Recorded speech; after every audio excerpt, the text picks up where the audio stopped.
Ya estamos listísimos con nuestra mesa cultural.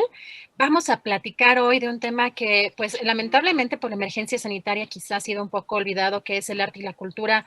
Si languidecerán en México por el impacto económico y pandémico. Vamos a platicar con especialistas. Tenemos a Javier Nieto, director de teatro. ¿Cómo estás, Javier? Buenas tardes. Hola Adriana, muy buenas tardes. Saludos a Julio y a toda la audiencia. Gracias. Daniel Mesino, editor de libros. ¿Cómo estás, Daniel? Hola Adriana, ¿qué tal? Muy buenas tardes. Pues un placer, un gusto estar en esta mesa cultural con Miguel, contigo y con Luis Javier. Está genial. Muchas gracias, Daniel. Y ahora este día nos acompaña Miguel Ángel Quemain, quien es periodista cultural, profesor en la UNAM y en la Escuela de Periodismo Carlos Septién García, también conductor de Radio UNAM. Muchas gracias, Miguel Ángel. ¿Cómo estás? Buenas Gracias, tardes. gracias Adriana. Buenos días, buenas tardes a Javier y buenas tardes a Daniel. Buenas tardes a Julio, que seguramente por allá andará echando un ojo en su Sí, claro posición. que sí, por acá anda escuchándonos o viéndonos. Pues muchas gracias. En esta mesa, que la idea también de que en los viernes sea un poquito más relajado, y sobre todo después de una hora a lo mejor un poco más pesada y después de estas noticias que causan revuelo sobre el tema del general Cienfuegos y todo el tema de la política, de pronto siento que olvidamos algo muy importante, que es la cultura. Hace algunos meses, Julio tuvo una entrevista con Juan Villoro, y hablaba que justamente, hablaba de la trascendencia de la cultura en momentos particularmente como estos de la pandemia, de lo importante que era el distraerse y el tener buenas ofertas y buenas opciones culturales para poder sobrevivir a esta etapa de pandemia que, como ya hemos vivido a lo largo de casi un año entre el confinamiento, los problemas económicos, hay incluso hasta cuestiones psicológicas depresivas, yo creo que en un nivel importante en la población. Entonces, empezando con Javier Nieto, ¿qué está pasando con la cultura y con las artes en esta época, Javier? Pues, ¿qué está pasando? Está pasando mucho y a la vez, pues institucionalmente no está pasando nada o casi nada. Como bien dijiste, en estos momentos la cultura y el arte se han convertido en el refugio de nosotros, los seres humanos, en estos momentos de encierro, de depresión, de ansiedad, ese refugio que encontramos en los libros, en las series, en las películas, en la creación misma para los que escribimos, ha sido pues un refugio pues muy importante, muy sólido, y que demuestra que para los que piensan que la cultura no sirve para nada, que son muchos, esto les demuestra que la cultura sirve absolutamente para todo y que es la base de la creación de mejores seres humanos. Gracias, Javier. Miguel Ángel, ¿qué se está haciendo en el tema de la cultura y las artes en estos momentos en medio de esta emergencia sanitaria? Tenemos un déficit, por decirlo así, en materia cultural y artística. Están los esfuerzos del gobierno mayormente enfocados, me imagino, como hemos visto además, en atender esta emergencia sanitaria que en destacar lo cultural y lo artístico. Sí, mira Diana, yo pienso que la pregunta es si la cultura está languideciendo en este periodo de pandemia. Hay muchas cosas que sí están efectivamente languideciendo, porque hay muchas dificultades económicas para seguir adelante. Sin embargo, hay que pensar que el modelo cultural que tiene este país es un modelo pues centralista, mixto, que viene de una tradición en la que la intervención del Estado ha sido fundamental y que el Estado fundamentalmente opera reuniendo a los artistas que desarrollan una obra importante al margen de los apoyos. Ahí, como señalaba Javier, hay una parte vocacional que es muy sustancial para salir adelante y poder emprender todas estas aventuras creativas. Pero también desde hace ya algunos años el Estado crea mecanismos, fideicomisos, para poder propiciar una creación del Estado.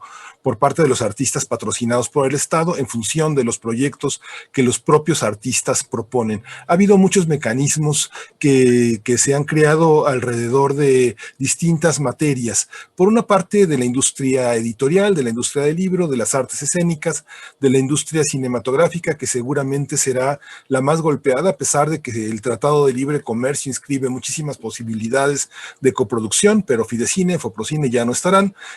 Filibro continuará, Fiartes y Eficine continuarán modificados, como pasa con el FONCA. Hay una parte, Adriana, que yo creo que no languidece, a pesar de que tenemos muchísimos problemas culturales en este momento. Se creó la Asociación Nacional de Teatros Independientes, que ha aglutinado a casi un centenar de grupos y de compañías independientes en todo el país. La enumeración es enorme. Si bien la Fundación ha estado a cargo del Milagro, Gabriel Pascal, David Holguín, Teatro La Capilla, Boris Sherman, Contigo América, Alejandro Aldama, el Foro Cultural La Titería con Lourdes Pérez Gaya, Amaranta Leiva, con Jessica Sandoval en un teatro, con Baluarte de Teresa Cano. Hay una parte en la que todo el país tiene cosas, La Rendija y Murmurante en Mérida, en fin, andamios en Hermosillo con Hilda Valencia. El teatro está activo, está justamente en internet. Yo me dedico mucho al teatro y justamente esta parte del teatro es importante porque hemos visto que cuando se abren las cámaras, cuando están en las pantallas, está la abuelita, el tío, están 10 personas con un mismo boleto. ¿No? Yo pienso, me pongo en el lugar de la gente que tiene que pagar 700 pesos, 300 pesos o 150 pesos por un boleto, y que en esta posibilidad de estar en Chile, en Guadalajara, en Estados Unidos y ver el teatro que se está haciendo en la Ciudad de México es muy estimulante. Yo creo que ha habido mucho apoyo y creo que el apoyo tiene que venir de una parte de la sociedad. Lo mismo pasa en la danza. La danza ha tenido menos experiencias en pantalla, pero también ha tenido esa posibilidad de mostrarse en escena. Desde Lidia Romero hasta Contempodanza, que creo que Contempodanza es lo más sobresaliente del año, una compañía estable que tiene una serie de bailarines que tienen que vivir mensualmente con un pequeño ingreso. En fin, yo creo que hay muchísimas partes. La UNAM ha tenido una presencia muy importante. Este proyecto que impulsaron en la Coordinación de Difusión Cultural para salir de la terapia intensiva es un diagnóstico muy importante de lo que se ha hecho, y hay festivales como Impulsarte, el Día Internacional de la Danza, en fin, toda esta cuestión para recuperarse después de una enfermedad de COVID, para la gente que actúa, que conduce programas, que hace danza, que hace teatro, la rehabilitación pulmonar que ha habido a partir de una compañía que está en extinción, que es EUVOS, ha sido muy importante, Adriana. Esa parte de la UNAM es un sostén muy importante porque es una parte que digamos neutra, en el sentido de que es un espacio de muchísima libertad, de muchísima creación, que no está sujeto ni a coerciones, ni a dedazos. Ha sido un espacio que además ha ofrecido ese diagnóstico. Yo creo que no está languideciendo. Va a ser muy difícil, pero creo que ahora le corresponderá a la sociedad empujar muchísimo. Hay dos movimientos. Uno de No Vivimos del Aplauso, que congrega a muchísimos grupos. Javier Nieto ya habló en algún momento aquí en este espacio de este conjunto de funcionarios malayos que pusieron le llamaron a su grupo de WhatsApp Desactivar colectivos, que justamente es esa parte estúpida, es esa parte necia. Miguel Ángel, si te parece, dejamos ese tema para la siguiente ronda, porque justo yo les iba a hacer esa pregunta de estos bandos que se dan pues también en las artes. Gracias, Miguel Ángel. Daniel Mezquino, ¿cómo ves en esta etapa de pandemia, pues si está abandonadas las artes, si están abandonados todos los aspectos artísticos en nuestro país? Hemos visto cómo desaparecen fideicomisos, cómo hay una reducción de presupuesto en muchísimas áreas, y particularmente pues parecería que en lo que toca a las artes también, a la cultura y a las artes también, pues le ha tocado esa rasurada. Daniel, ¿cómo ves? Hola, ¿qué tal? Y pues nuevamente, yo creo que aquí coincido un poco con Miguel, en el sentido de que nuestro sistema que tenemos es un sistema centralista, y no podemos aquí disasociar lo que es el término del libro con el arte de escribir, ¿no? Con la posibilidad de publicarse con la posibilidad de seguir creando para que te lean, ¿no? Es decir, ¿dónde queda el límite entre quien escribe y quien publica? ¿Es escritor o no es escritor quien no publica? Etcétera. Entonces, pero creo que van íntimamente de la mano. Para que alguien se incentive a seguir escribiendo, por lo menos le gustaría ser leído, ¿no? Por un número grupo de lectores. En ese sentido, creo que la industria ya venía arrastrando una crisis desde 2018, 2017, que se ha venido incrementando por la falta de apoyos gubernamentales, que si bien existían en el sistema de becas, en el sistema de programas de creación literaria, etcétera, creo que han venido disminuyendo, pero no por una disminución, yo creo que porque están cambiando, ¿no? El sistema, lo platicaba hace unos momentos, el sistema operaba porque nosotros, los mismos creadores, nos habíamos adaptado al sistema. Muchas de las cosas no se decían porque decirlas, criticarlas, significaba salir de ese sistema. Entonces, de no recibir nada a recibirlo, prefiero quedarme callado y recibir lo poco que alcance a criticar un sistema con el riesgo de que me excluya. Entonces, esto es lo que había sucedido, de que la asignación de recursos había estado, de cierta manera, asignada a ciertos grupos en particular, ¿no? Que se fue generando hasta que llega esta necesidad de un cambio. Luego, por otro lado, está el tema de las ferias de libro, ¿no? Las ferias de libro seguían representando esta gran oportunidad que tenía para muchos editores, tanto grandes grupos editoriales como editores independientes, de tener un escaparate para la venta, que ahora, por la pandemia, las principales ferias y sobre todo la Gran Feria del Libro de Guadalajara, pues se tuvieron que cancelar o se hicieron virtuales y no es lo mismo. Entonces, en ese sentido, creo que sí hace falta una parte de nuevas políticas mucho más creativas que puedan incentivar dos de las tendencias que paradójicamente están ocurriendo en Estados Unidos. En Estados Unidos, a pesar de la pandemia, sí hubo un crecimiento en la venta de libros impresos del 6%. Y luego también hubo otro crecimiento en el uso de audiolibros como formato.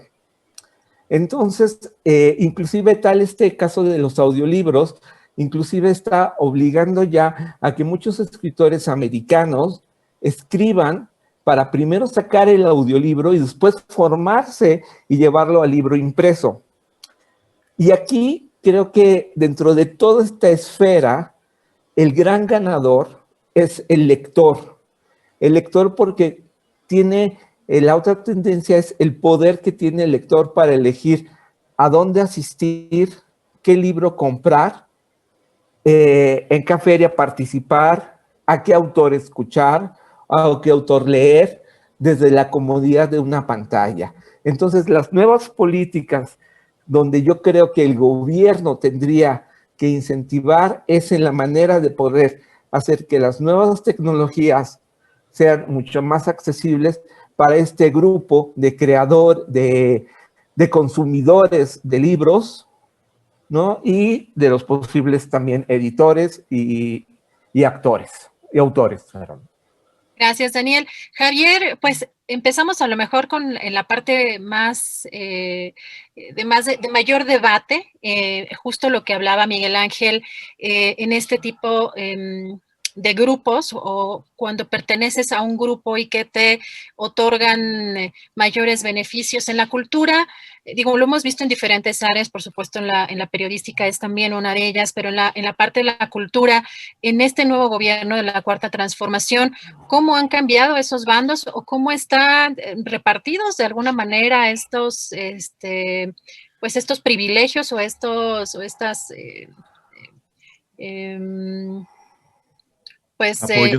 apoyos, exacto, esos apoyos. Gracias. Pues no ha cambiado. Ha sido mafia permanente desde que existe el apoyo cultural institucional, es una mafia recurrente, como bien dices, que se da en todas las áreas, no solamente en la artística, pues, la periodística, la política, etcétera, donde ciertos grupúsculos se apropian de los apoyos a través de diferentes fórmulas. Una de ellas, como comentaba el otro día con Julio, era que los que hoy son jueces, el día de eligen a compañeros, no a todos compañeros, pero algunos, y esos compañeros que son beneficiados hoy, el año que entra les toca ser jueces. Entonces, es una rotación de favores, es una cadena de favores que va y viene. Otra de las fórmulas es la aparición tardía de las convocatorias. Muchas convocatorias, tanto de cine como de teatro, o lo que era el FONCA antes, pues la sacan al cuarto para la hora, y entonces, pues la gente pues no tiene tiempo de armar sus proyectos como se debe, pero casualmente las filtran antes para sus compañeros, para sus amigos, etcétera. Es un secreto a voces, no estoy ni inventando el hilo negro ni descubriendo el agua tibia, es algo que se sabe a voces. La cultura siempre ha sido como el patito feo de la política, de las instituciones, sino date cuenta quiénes ponen a dirigir la cultura no simplemente en la Ciudad de México, en las distintas alcaldías, salvo sus honrosas excepciones, le dan la dirección de cultura al que peor les cae o al que puso menos dinero para la campaña, etcétera. Siempre es pues lo que sobra va para cultura, y al que menos se aplicó, pues dale la dirección. Pero creo que es importante que hablemos del elefante blanco en la habitación, mi estimada Adriana, que es el proyecto cultural Chapultepec, porque tiene que ver esto con todo lo demás. Porque dinero, sí hay, a lo mejor pensaríamos, no, pues hay tanta austeridad en el arte y la cultura porque no hay dinero, porque somos un país muy pobre. No es cierto, hay mucho dinero. Hay dinero que se va a hacer un proyecto mastodóntico, como es el proyecto cultural Chapultepec, un proyecto de más de 10,000 millones de pesos, que simplemente este año, en el 2021, se va a llevar la cuarta parte del presupuesto de la cultura. El presupuesto para la cultura es de 13,985 millones de pesos, centavos más, centavos menos, y de esos 13,985 millones, 3,508 son solamente para el proyecto cultural Chapultepec, un proyecto que no es necesario, que no es benéfico, y cuando la comunidad cultural literalmente se está muriendo de hambre, y cuando muchas casas de cultura y centros culturales no tienen agua, no tienen electricidad, no tienen focos, no tienen ni para comprar papelería. Es un desastre la infraestructura cultural en este país, y aún así se le van a meter 10,000 millones de pesos a este elefante blanco. Es un desastre absoluto. No sé, creo que la secretaria Alejandra Frausto pues tendrá que hacer tener un momento de reflexión con nuestro presidente Andrés Manuel López Obrador, porque pues, evidentemente pues, ella no se manda sola. Este proyecto que va a cargo de Gabriel Orozco, que lo recordarán porque me parece que es el que puso La Ballena, ¿no? En la biblioteca Vasconcelos. Entonces, así que es una propuesta interesante y necesaria. No es ni una cosa ni la otra. Si hay dinero, ese dinero se tiene que ir para acompañar a la creación. Y en ese sentido discrepo con mi compañero Miguel Ángel Quemain, que decía que apoyos sí hay. No es cierto. Apoyos, las instituciones han apoyado tarde y mal a las compañías, a los grupos de danza, a los escritores, y pues bueno, muchas gracias. Miguel Ángel, ¿qué respondes a esto que comenta Javier? Y también, pues, esto de los grupos, de los bandos que, pues, se sabe que existen, bueno, en todas las áreas, como ya platicábamos, pero si han cambiado, si son los mismos, si realmente es esto una rotación de apoyos, de amiguismo. ¿Cómo lo ves, Miguel Ángel?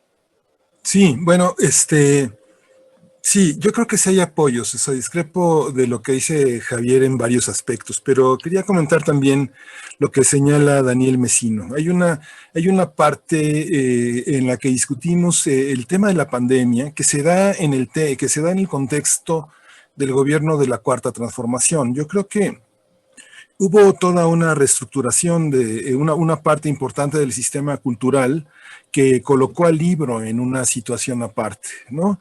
Yo creo que en la parte del libro hoy viven un conjunto de editoriales que son independientes, se han aliado. Almadía, Sexto Piso, Grano de Sal, era para salir adelante, para salir en este contexto, y le han dado un peso enorme a la parte de la librería, que es el eslabón más frágil del libro. Y paradójicamente, pues las librerías se están atendiendo en mostrador, con la dificultad de que los lectores no puedan manosear, saborear el libro.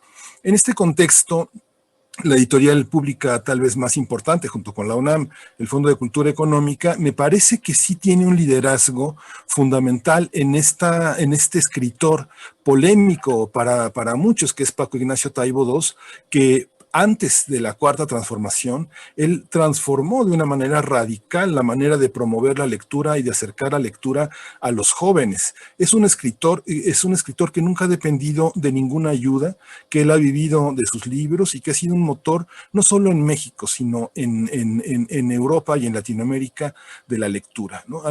Yo aplaudo y me parece que el trabajo que ha hecho Taibo II, aunque resulta muy incómodo para muchos porque él no tiene ninguna restricción, como bien señalaba Daniel Mesino, para señalar a los pachás que han vivido de paseos y de ferias del libro y de presupuestos y de favores editoriales, como lo ha señalado Daniel, me parece que es importante. Pero hay otra parte en la que las decisiones de cultura por parte del presidente me parecen erráticas, ¿no? Me parece que yo no conozco ni tengo un vínculo con Alejandra Fraustro, la secretaria de Cultura, pero me parece que no es ella. Ella no, como decía Javier, ella no se manda sola, pero ha sido abandonada. La dejaron frente a una jauría de legisladores para que la despedazaran, para que sostuviera ella sola todo el tema del proyecto Chapultepec y de las cosas que se han hecho durante la pandemia.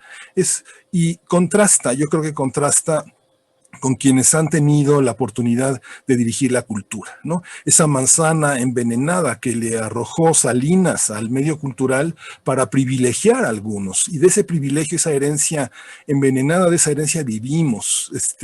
Por supuesto, yo no tengo nada en contra de un proyecto editorial como el de Letras Libres, pero la canallada que hizo Krause de formar parte de una campaña contra el presidente, me parece que da pretexto al presidente para hablar de unos intelectuales orgánicos neoliberales que no son tales. Hay un desprecio enorme por la cultura, como si todos los intelectuales y científicos fueran una especie de parásitos que se la han pasado viajando y viviendo del presupuesto. Y no es así. Siento que ha habido un exceso de confianza en las instituciones que han propiciado una especie de gatos de Angora que han alimentado con unas croquetas que engordan y que han impedido que haya desarrollos. Luego viene el hombre de los changarros que pretende que los artistas hagan negocio con lo que hacen, cuando justamente hay una cuestión patrimonial y que no se ha aprovechado de una manera importante, no se han dado los apoyos. Yo creo que sí se han dado los apoyos, Javier. Se han dado apoyos a cerca de 100 compañías de teatro que se le han pasado en las redes sociales dando las gracias. Pero vivimos en un país de 120 millones de habitantes, mi estimado Miguel Ángel Quemain.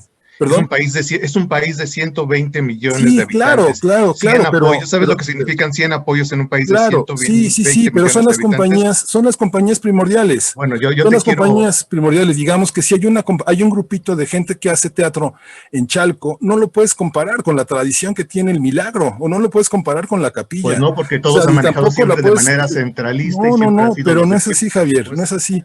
Hay una parte, la Escuela de Teatro de Tavira es una gran tradición. Hay una serie de grandes tradiciones que no son los jovencitos que hacen teatro en el Faro. Perdón, pero hay una parte amateur que justamente es la parte que no vivimos del aplauso tiene en este momento, que son los que han hecho una vida a partir del arte, que han ido a las escuelas de arte, que han aprendido a hacer teatro, que han aprendido a bailar, y que son los profesores que esperan, llenos de entusiasmo y de amor, la gente que está en los faros, la gente que está en los centros culturales del interior del país, son ellos. Y hay otra parte, Javier, hay otra parte, déjame terminar nada más esta idea. Hay otra parte que es el capítulo 3000, en la que se han pasado denostando. La gente vive con el alma en un hilo sobre lo que va a vivir el año que viene, porque no hay presupuestos y no hay asignaciones, como lo que vimos en la fonoteca. El director de la fonoteca es un hombre que está abrigado por los propios trabajadores, Pavel Granados, que estuvo años por honorarios, y ahora hay una parte de especialización del capítulo 3000 que se necesita trabajar, como fue lo del outsourcing. Pero el presidente, yo creo que está... A ver, si me permiten, si quieren, vamos con el tema de la fonoteca. Okay, este es un tema en una segunda vuelta. Y ahorita contestamos, Javier, ahorita si quieres terminamos primero, bueno, vamos con Daniel. 30 segundos. Ok, 30 segundos para decir que es una realidad. Sí, bueno, esto a mí me parece clasista la denostación del grupito de teatro de Chalco, porque hay muchos grupitos de teatros de Chalco que tienen mucho mejores propuestas que gente que he visto en el Centro Cultural del Bosque, en el Milagro y en el ¿quién sabe qué has visto, Javier? Porque yo creo que no por un lado, yo te dejé hablar, son jerarquías de no, nada de jerarquías. Y por otro lado, es posible que digas que no hay dinero cuando el 25% del presupuesto de este año, 3.500 millones de pesos, en plena pandemia, se van al proyecto cultural Chapultepec, y de eso no has comentado nada. Entonces no digas que no hay dinero, dijiste no hay dinero. No digo que no hay dinero, no digo que no hay dinero. Yo creo que estás escuchando mal, Javier. No digo que no hay dinero, sí hay dinero, grabado. Está repartido de otra manera. Nosotros no asignamos los presupuestos, digamos que es un tema de legislativo, ¿no? A ver, vamos con Daniel Mesino. Sí. Daniel, te quiero preguntar algo que comentaba Miguel Ángel, que me parece interesante, es cómo estaba la cultura o cómo estaban estos apoyos o el presupuesto repartido él planteaba, por ejemplo, gente como Enrique Krause, con revistas como Letras Libres. ¿Qué opinas? ¿Cómo está? Bueno, además de un personaje que pues ha cometido probablemente actos si no ilegales, inmorales, se me olvidó cómo se llamaba la Operación Berlín, ¿se acuerdan? La Operación Berlín, sí.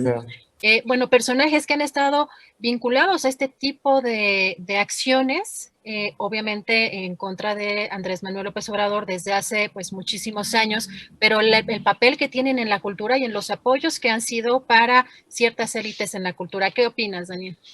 Creo que Miguel mencionó algo muy interesante, que es esta manzana envenenada que dejó Salinas y que dio, por ejemplo, como resultado pues el elefante blanco que tenemos, que es el Centro Nacional de las Artes, ¿no? Que es una infraestructura arquitectónicamente que costó millones de pesos y que realmente pues no cumple la justificación. Para mí es mucho más estética que en términos de su función de divulgador cultural, ¿no? Por otro lado, también creo, como bien lo comenta Javier Nieto, creo que aquí el grave problema es que por culpa de unos pagamos todos, ¿no? Yo he tenido la posibilidad de conocer tanto editores que forman parte y representan y trabajan para los grandes grupos editoriales, como para editores independientes que utilizan sus propios recursos para buscar incentivos, para apoyar apoyos, etcétera. Entonces creo que el gran desafío que tiene que ver es de que este sistema que estaba funcionando y que había sido efectivamente una herencia para mí del salinismo, como bien lo señalaba Miguel, es la que siguió vigente. Yo no sé, creo yo que evidentemente con esta llegada hay una transformación, porque grupos, principalmente grupos opositores, están, sobre todo de los que recibían grandes presupuestos por partes de asesorías, becas, especializaciones, muchas de estas no justificadas, utilizaban este paradigma, esta forma de operar que señalaba Javier, ¿no? Que era que, ok, hoy tú eres juez, te doy un premio, tú mañana me lo revuelves, y se volvía una cadena, pero vaya, insisto que el pecado lo cometimos muchos de nosotros porque nadie quería cuestionarlo porque formábamos parte de ese sistema. Entonces, ahora que ese sistema se quiere cambiar y que yo no sé si este sexenio o lo que queda de este sexenio o esta política nos dé para hacer esas grandes transformaciones que sí son evidentes, que sí se requieren. Y no sé si este gobierno va a tener la capacidad de poder mutarse para poder aplicarla, porque por otro lado, lo que si bien es cierto es que nosotros, los creadores artísticos, porque yo también escribo, tenemos esta posibilidad de adaptarnos y de mutarnos al sistema que mayor nos facilite subsistir y seguir creando. Yo, por ejemplo, no me he asociado a ningún grupo, a ningún grupo de escritores. Hay gente con lo que me llevo muy bien ideológicamente, pero vaya, las presentaciones, el apoyo, etcétera, van siempre de la parte, si me llegan a invitar es porque yo lo he conseguido, no es por un favoritismo. Entonces, creo que también muchos de los creadores deben de aprender a tener como esta facilidad de adaptarse a los nuevos tiempos, ¿no? ¿Por qué? Y insisto, ¿por qué, por ejemplo, cómo uno se puede explicar que en Estados Unidos, pese a la pandemia, haya habido un crecimiento entre 6 y 8% de la venta de libros impresos, y aquí en México no, siendo que, siendo que pues, el gran perdedor, creo, que también es el librero, ¿no? Porque el librero no estaba preparado para tener esta cadena de la compra en línea, que lo tiene también operado Estados Unidos. Entonces, el desafío, por ejemplo, para las librerías ahora, tanto Fondo de Cultura Económica, Educal, también para las pequeñas editoras independientes, como para los grandes grupos, es aprender a tener, por ejemplo, aquí en México, esta posibilidad de que sus ventas se realizan en línea con una entrega eficiente. Entonces es ahí donde el incentivo, desde mi manera práctica de observarlo, el gobierno tiene que apoyar con capacitación, tiene que apoyar con incentivos, tiene que apoyar con facilidades para que puedan adaptarse a esas tecnologías e implementarse esos métodos. Más que un precio único, más que un fomento a la lectura, porque ya se comprobó durante esta pandemia que el gran ganador es el poder del lector. El poder del lector en ese sentido, de que ahora, por ejemplo, puede asistir a un festival de Guadalajara y presentar las presentaciones, asistir a las presentaciones que desee, sin moverse de su casa, cosa que antes no podía. Y eso también va a intercambiarlo y va a tener que modificar el poder que estas ferias tenían también como influencia, porque entonces ya van a estar también al nivel de otros encuentros literarios. Entonces yo creo que por ahí es donde tendría que ver, desde mi perspectiva, la parte del apoyo gubernamental. Gracias, Daniel.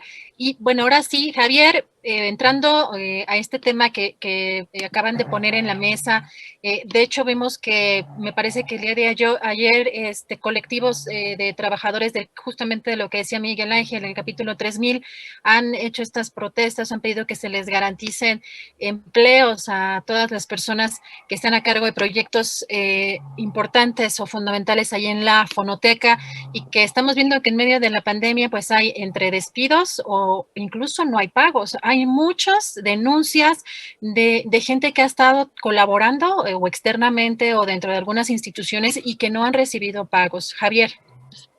Así es, pues la historia de la Fonoteca Nacional es una historia tristísima a últimas fechas, como en la parte más triste de Cuento de Navidad es Ebenezer, de Scrooge, de Charles Dickens. Un 23 de diciembre del año pasado despidieron a la mayoría de los trabajadores de la Fonoteca Nacional, un día antes de la Nochebuena. Y sí, evidentemente hubo una reunión en estos días, en esta semana, donde les prometían que iban a tratar de recontratar a la mayoría del personal. Pero sabemos en qué terminan las promesas de las instituciones culturales. Como dije hace rato, llegan tarde y llegan mal. Y nada más para cerrar lo del el pequeño comentario que tuvimos con mi compañero Miguel Ángel Quemain, que digas que hay jerarquías, ese pensamiento de que hay jerarquías es el que nos ha llevado a la centralización y a la repartición de recursos para unos cuantos privilegiados que curiosamente siempre son los mismos. Insisto, se me hace clasista ese menosprecio a los grupitos de teatro de Chalco, a los grupitos de teatro de cualquier lugar del país, porque hay verdaderas hay talento en todo el país y hay verdaderos desastres en los teatros de aquí de la Ciudad de México, como por ejemplo la obra Humedad de Bárbara Collio. Le voy a poner nombre y apellido de Bárbara Collio. Humedad que fue un desastre que se hizo con EFI Artes, una obra de 2 millones de pesos. Y bueno, y aprovechando que tocaste el tema de Luis de Tavira, que lo pusiste como ejemplo, precisamente, un hombre que ha vivido décadas del presupuesto y que le ha dado trabajo a su familia, a sus hijos, a sus esposas, sus ex esposas, que es una vergüenza para el sistema cultural mexicano. Entonces, pues ya pues te repito, Miguel Ángel, dinero hay, y se da tarde y se da mal, y ya no sé, como dato al pie, de esto perdón que insista con el proyecto cultural Chapultepec, pero es brutal, de estos 3,508 millones de pesos que se le van a entregar este año, el 67% se va a ocupar de eso para hacer el deprimido de constituyentes al proyecto cultural Chapultepec, que encima el 25% del proyecto que se vaya de cultura para Chapultepec se va a ocupar para pagar obra pública. Y bueno, no sé si tengan algún comentario a ese respecto, porque hay que tocarlo, Miguel Ángel, hay que hablar de ese elefante blanco que tenemos en la habitación. Miguel Ángel, justamente hay posiciones distintas en torno a este proyecto Chapultepec. Unos dicen que sí sería un proyecto cultural y otros que sería solamente una cuestión de obra pública. ¿Cómo ves este proyecto cultural Chapultepec? Sí, me parece que es una parte interesante de abordar, pero quiero responder, lamento que se tome de esta manera un comentario clasista, no es de ninguna manera clasista. Las jerarquías las da la creación. Contempodanza tiene 35 años en la danza y digamos que una cosa que yo tuve la oportunidad de trabajar con Guillermina Bravo y de ser, junto con Alberto Dalal y Esther Seligson y todo un conjunto, fundadores de la Escuela Nacional de Danza en Querétaro. Y Orlando Schecker, que es su director, estuvimos permanentemente trabajando en ese proyecto. Guillermina decía, mira Miguel Ángel, la danza es algo muy difícil. La gente aprende a dar unos pasos y quiere ya ser una compañía independiente. Esto lleva tiempo, lleva trabajo, hay que hacer un repertorio, hay que trabajar mucho.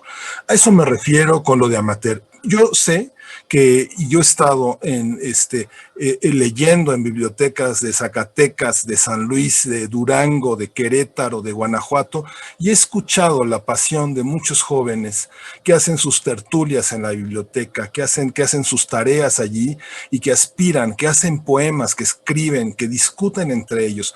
Lo he visto en el país, en mi país.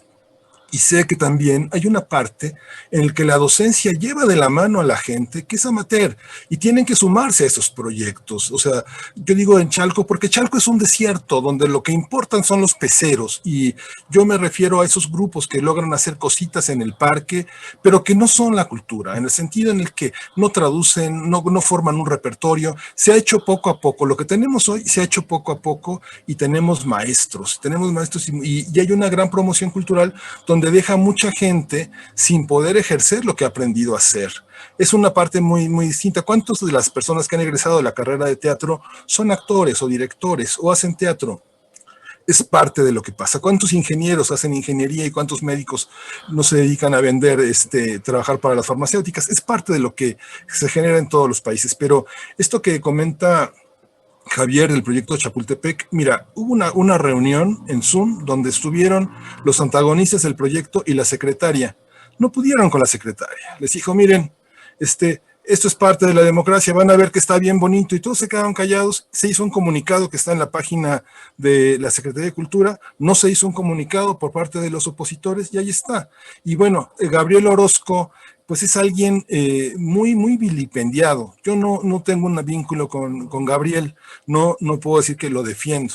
Hizo La ballena de la biblioteca de ese elefante blanco, que después tuvo una enorme presencia. La biblioteca de Vasconcelos fue un elefante blanco, fue una miseria del sexenio de Fox, pero hoy funciona y funciona muy bien, y hay muchas cosas muy importantes y se recuperó. Logramos arrancarle a un pasado sangriento, horrible, corrupto, ese proyecto, y ahora es nuestro en Buenavista.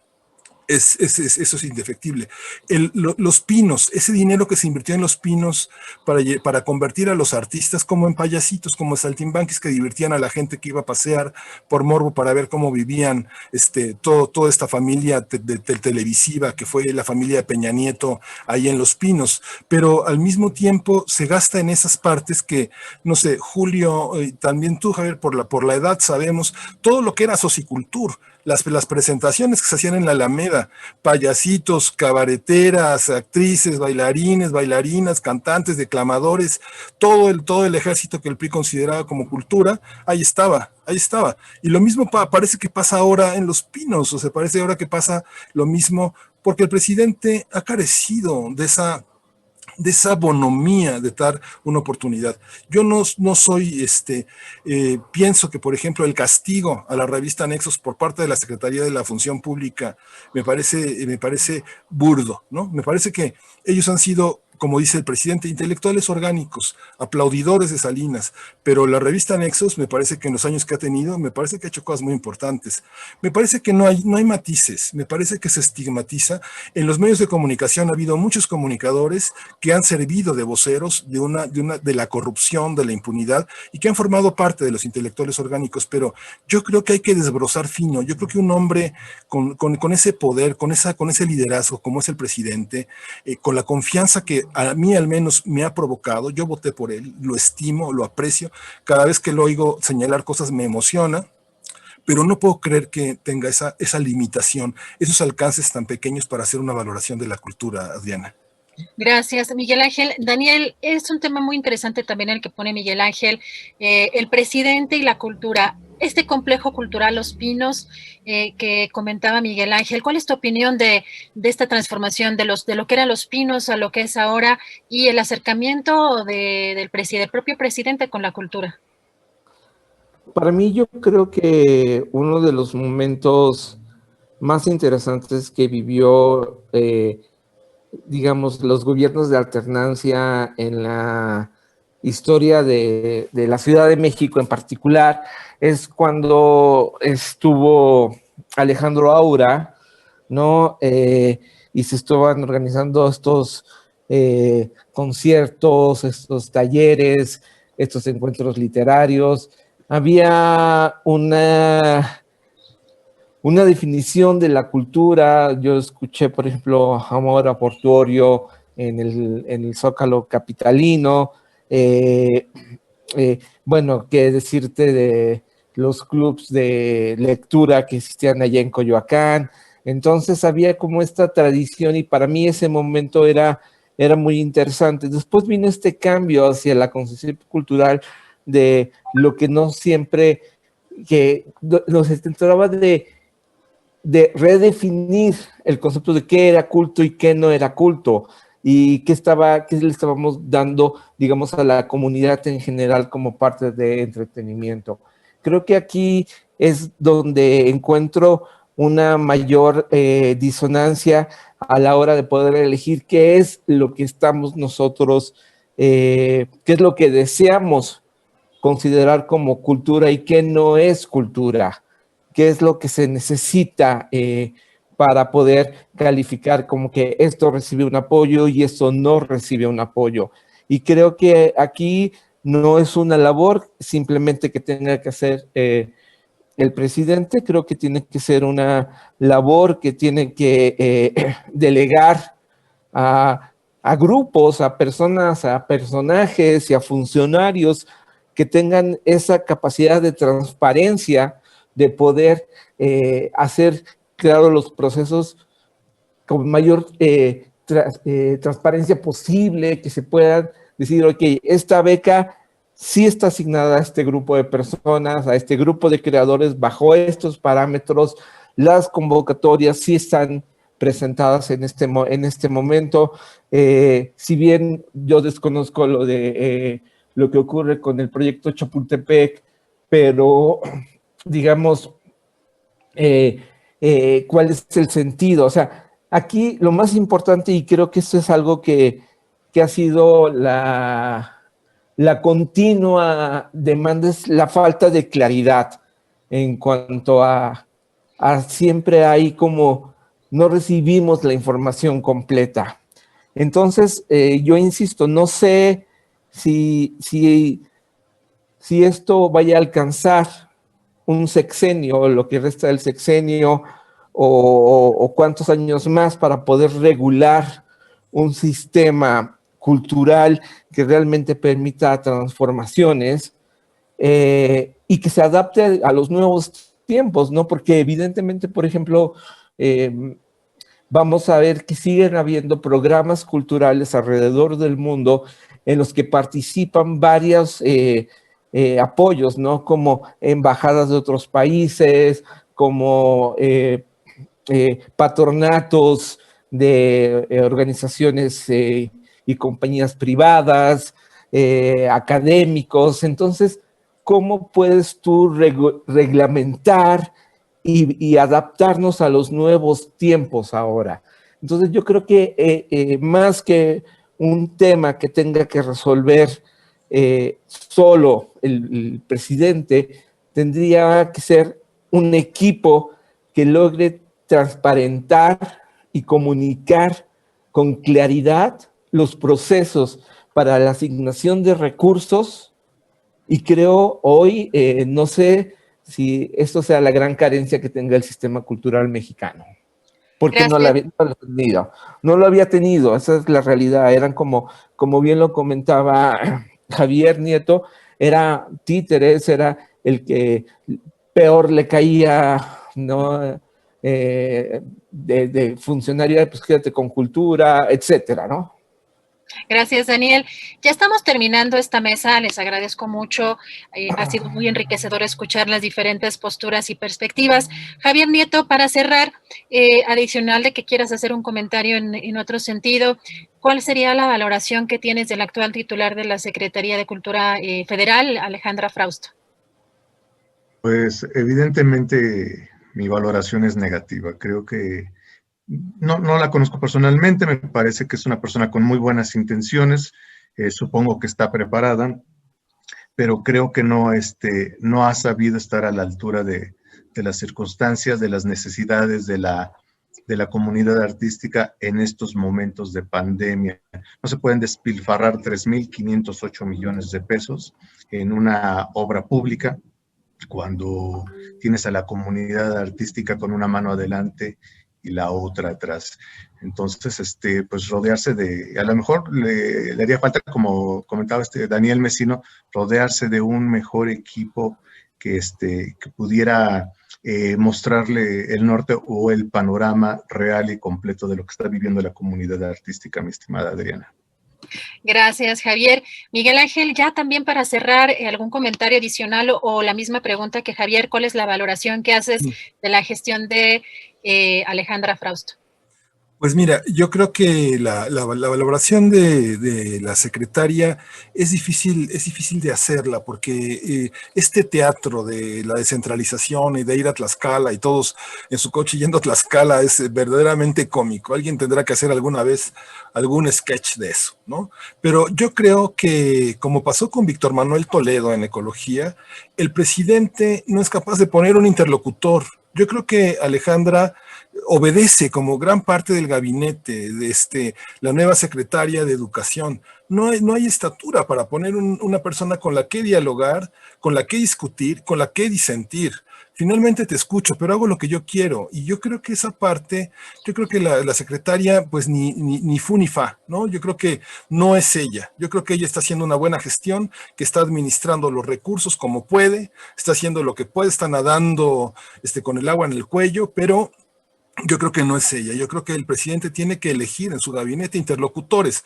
Toledo se fue, es un científico, es un hombre con una enorme credibilidad. ¿Por qué no pone a alguien así en la SEP? ¿Por qué al secretario de Cultura de la Ciudad de México lo mandan a aduanas? ¿Por qué es intercambiable? Porque puede estar un ingeniero en minas o un militante de Morena y así va a ser. No, tiene que haber un interlocutor, una persona que el presidente respete, que escuche, pero tiene un soliloquio que le impide reconocer una interlocución al interior de su propio proyecto. Yo creo que quien quiera ayudarlo, tiene que señalarle esto. Yo creo que ayer yo escuchaba a Julio Hernández con una enorme tristeza hablar del caso Cienfuegos, y bueno, yo creo que así estamos todos en muchos terrenos, ¿no? Es eso, Adriana. Gracias, Miguel Ángel. Daniel, pues tu valoración también en este tema, y además creo que por ahí nos tienes una sorpresa, alguna recomendación, Daniel. Sí, yo creo que aquí coincidimos los tres que se necesita a un personaje, digamos, que tenga una fuerza, y sobre todo que también la concepción de la Secretaría de Cultura vaya con ese valor, con ese potencial y esa importancia que tengamos que reconocer entre todos, ¿no? Desafortunadamente, siempre existe dentro del espíritu del creador la manera de adaptarse, ¿no? Yo estoy seguro que la creación literaria, dancística, de expresión teatral, cinematográfica, no se va a detener, ¿no? Porque, por ejemplo, tenemos dos ejemplos históricos a los que son, por ejemplo, la peste negra, que dio lugar al Renacimiento, y pues después de los locos 20, que surgió como después de la gripe española de 1918-1920. Entonces, estas grandes crisis que sirven de confinamiento para la humanidad detonan como en esta explosión de querer contar lo que no pudiesen, lo que se les impidió platicar dentro de este confinamiento y estos años, estos meses tan turbios que vivimos. Entonces, yo creo que sí, que mi conclusión sería: necesitamos un personaje, primero que necesitamos que se reconozca cuál es el valor de la cultura, y que eso va a ser, o si no, el mismo creador va a renacer y adaptarse como lo ha hecho en los últimos sexenios, ¿no? Y finalmente yo quería, pues bueno, recomendar a todo dentro de este tenor de iniciativas y de formas de adaptarse, que a partir del 25 de enero comienza el Hey Festival en su edición de Medellín, allá en Colombia, y que tiene acceso completamente gratis. Todo el mundo puede asistir y puede participar a las charlas, conciertos que va a haber. Va a estar, por ejemplo, el autor Ken Follett, va a estar una película con Javier Bardem, Arturo Pérez Reverte va a estar también, Fernando Sabater. Entonces, hay varios, hay un cartel muy grande, es completamente gratuito, comienza el 25 de enero, Y esto es una prueba también de cómo los apoyos de distintos países, distintos patronatos, iniciativas, logran sostener festivales como el Hey Festival, que ahora en su edición solamente en la parte de Colombia, que tiene que ver con Medellín, se va a hacer de manera virtual y gratuita para todos. Y pues yo acabo de publicar ahorita el tweet y el enlace en la página de Julio Astillero y con tu cuenta también de Twitter, Adriana. Gracias, Daniel. Pues muchísimas gracias. De verdad, un placer haber platicado y debatido con ustedes. Bueno, haber moderado yo esta mesa, porque yo no entré al debate, pero haber moderado, les agradezco mucho el honor.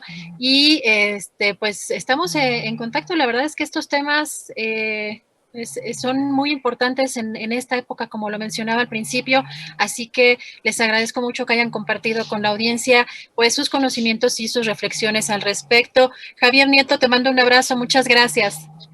Muchas gracias, Adriana. Un saludo a Julio, que se recupere pronto. Gracias a Miguel Ángel y a Daniel por permitirme compartir la mesa.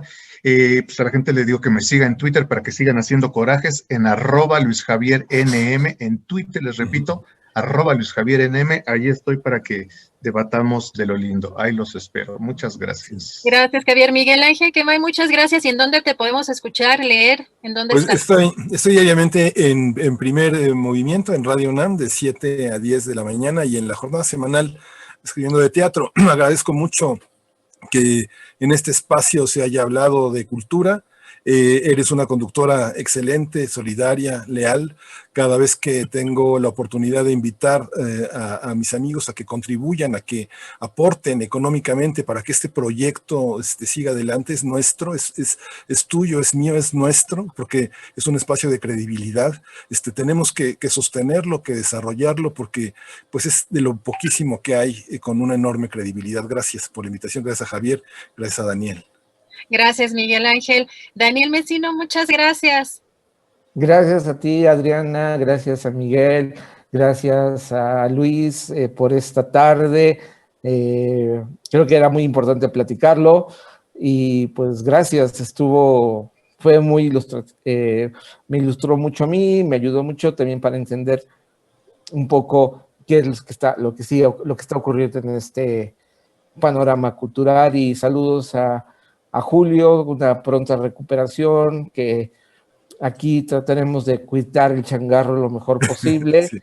Y un saludo a todo el auditorio y gracias por seguirme. Les recomiendo que se suscriban a loslibrodesloviernes.com.blogspot, que es donde pongo todas las recomendaciones de libros de las que llamo. Gracias. Perfecto. Daniel, muchas gracias. Pues gracias por esta mesa. La verdad es que la pasamos muy bien y pues con diferentes puntos de vista.